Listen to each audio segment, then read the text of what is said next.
They give you a taste the glamorous life of a writer, the joy, the glory, the adoring fans. Yes, okay. Some other writer. Not this writer per se. This writer spent yesterday attempting to write while being nibbled to death by ducks. The ducks ranged from schedule conflicts with younger kid and husband to a cat with a digestive issue. Oh yeah, and someone tipping our trash can over, so I had to pick trash from the middle of the street. Such fun. Nothing bad, thank heavens, just endless small frustrations. As a result, I made very little headway. I hope today goes better. Meanwhile, here is the opening of Darkship Renegades, to keep you happy. I have posted the first and second chapters in both the private FB group Diner and in the Bean Bar Diner, because membership hath its privileges. Out of the frying pan I was a princess from Earth, and he was a rogue spaceman from a mythical world. He saved my life 3 times. I rescued him from a fate worse than death. We married and lived happily ever after. Ever after comes with an expiration date these days. We'd been married less than a year when Kit got shot in the head. I knew we were in trouble as soon as I got my answer from Eden. It's entirely possible that Kit knew it before. Eden is his native world. He knows its quirks, its traditions and its habits in a way I couldn't after living there close to a year. In a way I probably wouldn't if I lived there 50 years. We called out as soon as we came within link distance. It had to be done. Eden is a hollowed-out asteroid. Humans live on the inside. More, it is an asteroid colonized by a persecuted people who wanted to make their existence this close to Earth as inconspicuous as possible. It is said you could land on the surface of the asteroid that contained Eden and not know that there was a thriving civilization inside. I don't know if it's true. Never tried it, and I learned long ago not to take anyone's word for anything. Even a trustworthy person can be mistaken. But I was fairly sure that unless the people inside extended a landing tube to us, we would never be able to get in. Whatever sealed the entrances to the landing areas didn't even show to visual or radar scanning, so I doubted we could hop around in our spacesuits and pry the tunnels open. Which was good. It made Eden very safe. And bad. Because in the circumstances we found ourselves in, it meant we had to convince Eden to let us in, or we'd be left on the outside with only the resources of the cat house to survive on. And though the cat house was a great ship, or at least a great ship for its age and mechanical condition, we didn't have enough food to see us back to Earth, or to the water mining colonies of Proxima and Ultima Thule. We certainly didn't have enough to live on indefinitely.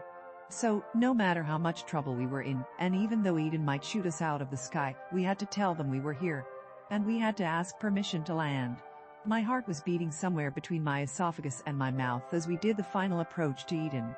And don't tell me that's a physiological impossibility. I know what I felt.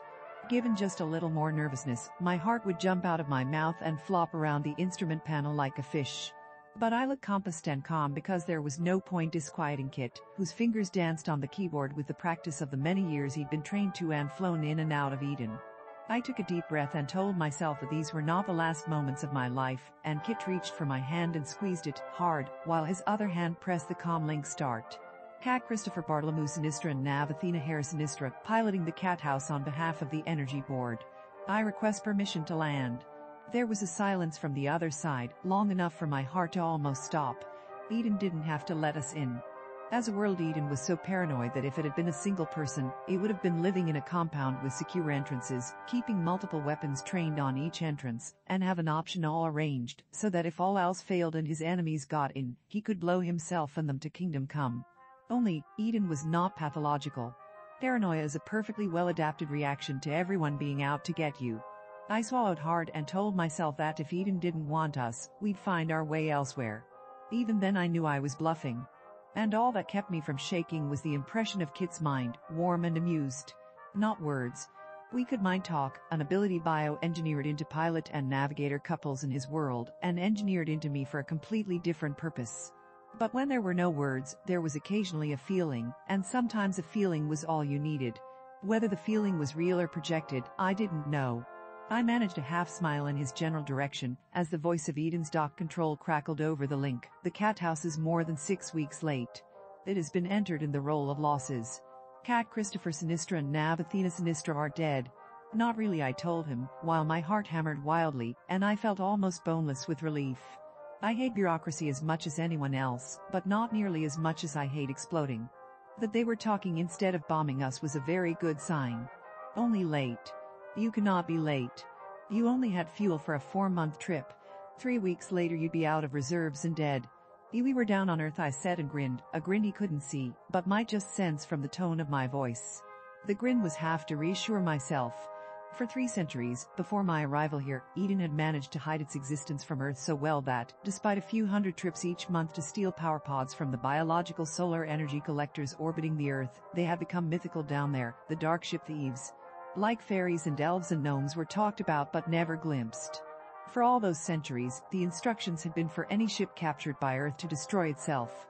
We not only not destroyed ourselves, but Kit had surrendered to Earth in order to save my life. I understood, since I'd been in his mind at the time, that it was the only thing he could do. I also understood how Eden would view it. What? The controller asked.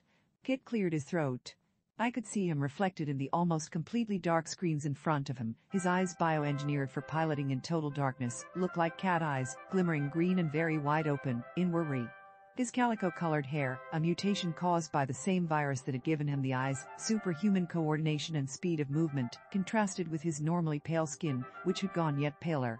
Without his modifications Kit would have been a redeed, so his skin was normally that shade of pale that can turn unhealthy looking at the slightest disturbance. Now he looked white and gray, like spoiled milk. It was the only sign of fear, or even worry, he gave. His voice sounded firm and clear. Nav Sinistra had radiation poisoning, and we stopped on Earth for regen treatment. You stopped on Earth for treatment. I swallowed hard, to prevent having to grope from my heart somewhere on the control board. Well, it wasn't that simple, but yes, Kit said. I'll be glad to tell you the whole story after we land. You'd better, Cat.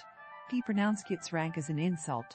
The term pilot had long since become cat in Eden, due to the modifications of pilots of dark ships, making them look feline. And you'd better make it convincing. This is most irregular. Controller, I said. We must land. Kit's family is expecting us. Kit's birth family, the De Novos, were socially influential and powerful in the very limited community of Eden. And his sister Kath would probably have been a force to be reckoned with in any size society. It was a good thing she'd been born in Eden, because if it had been on Earth, she'd probably now be sole supreme ruler of the whole world.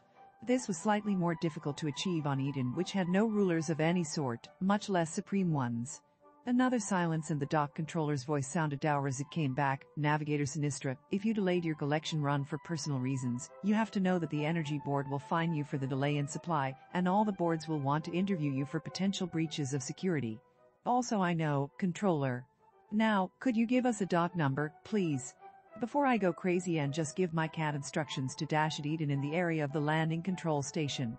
We earthworms tend to be so temperamental. Kit chuckled aloud, then stopped with an intake of breath. The impression from him was amused, but also scared, the amused trying to cover and hide the scared and not quite managing it. Doc 55, but I want you to know that I shall have armed hushers ready, and that you will be examined for any evidence of undue influence, and that I flick the Comlin cough. A sleeve-like structure extruded from Eden, and Kit piloted us into it, then leaned back as dock controls took over the navigation. His foot skimmed along the floor next to him, flicking up the lever that turned off our artificial gravity, now that we were covered by Eden's. Not that keeping it on would give us double the GS, but I understood one could interfere with the other, and cause some really interesting effects.